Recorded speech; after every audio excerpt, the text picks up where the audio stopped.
Ancestry.com has a new photo scanning app that allows you to scan, edit, and upload your family photos to your family tree. You can even scan up to 20 at a time. Let me get you started on that. Hey everyone, if we have not met before, I am Lisa Lisson with Are You My Cousin? And the YouTube channel here is dedicated to helping you find your ancestors, grow your family tree, and not be overwhelmed in the process. So that sounds like something you're interested in, you are in the right place. So let's start scanning photographs and getting them to your tree at Ancestry.com. Now to start scanning, you will need the Ancestry.com app on your phone or on your tablet. I'll put the link to that in the description below. Once you've chosen the photographs that you want to add to your family tree, go ahead and lay them out on a table or other flat surface. You can do a single photograph or multiple photographs at one time.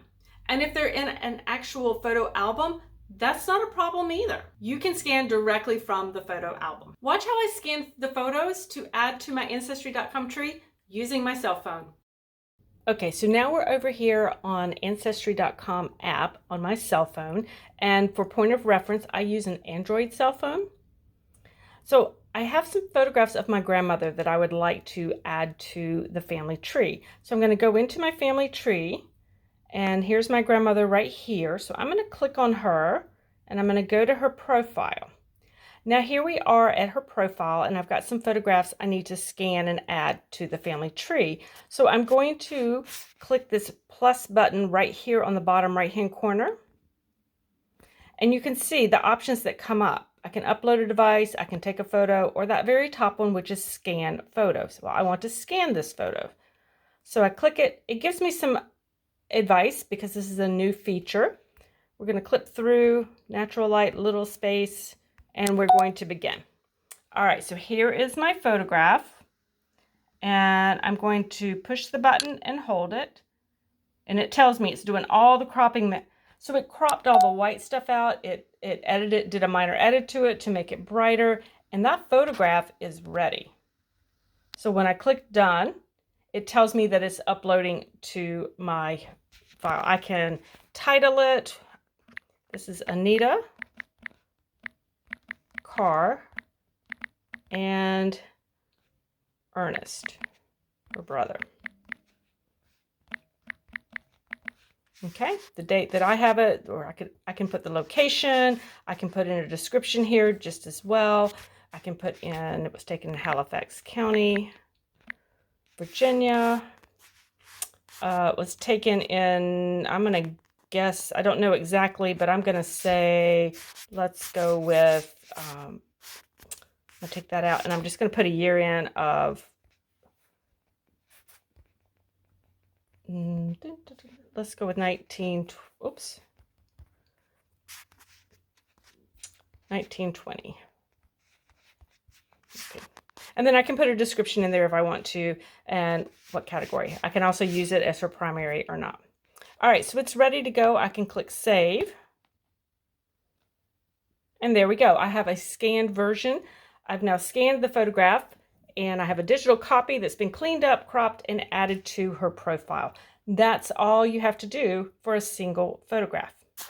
Okay, so now what happens if you have several photographs and you want to speed this process up? So I have 3 more photographs of my grandmother that I would like to scan, get a scanned copy of, and add to the family tree I have here at Ancestry.com. Well, again, from her profile page, I'm going to click the green plus button at the bottom right-hand corner. It's going to ask me which I'd like to do. I want to scan the photos. It's going to give me those little tips again. And I'm ready to go. So again, you can notice I have a little bit of space between them.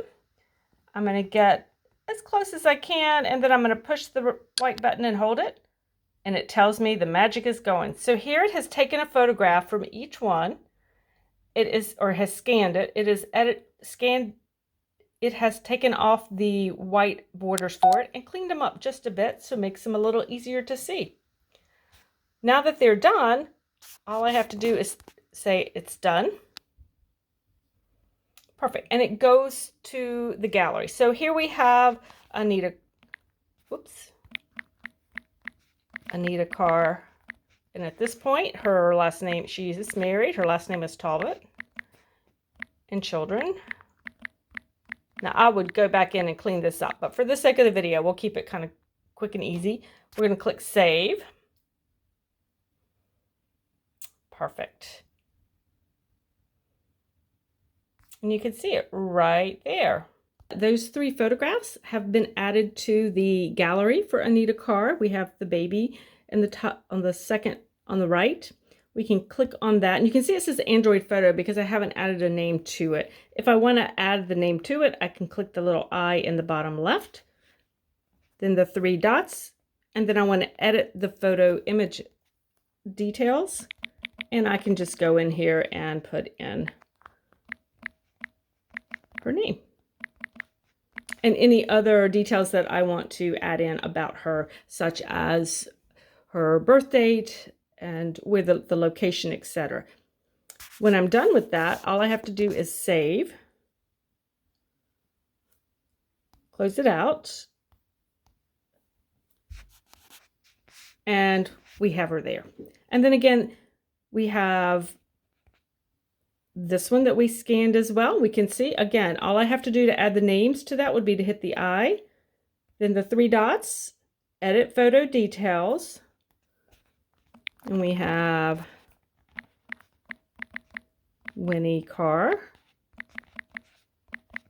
Anita Carr, and Elton Carr. Oops.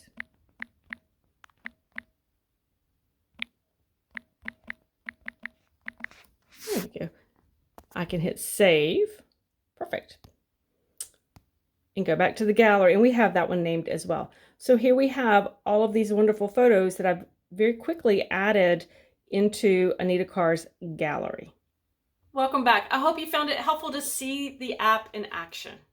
Now I have a couple of tips for you as you're scanning your old family photographs. Now first up, when it comes to scanning those old family photographs, I want to get the best scan possible, right? So I recommend putting those on a plain surface, plain background, such as a table. I would not place and try to scan your photograph off a busy placemat or tablecloth. You want it to be on a plain background if possible. Next, if there's a source of natural light close by, that's even better. And when you're scanning multiple photographs, make sure you're leaving a little bit of space around each of those photographs. Now, sometimes we have old family photographs we want to add to a family tree, but we're not really sure who is in the photograph, or maybe we don't know all of the individuals in the photograph. If that's the case for you, I want you to head over and watch the video on your screen, how to identify who is in your old family photos for your next steps.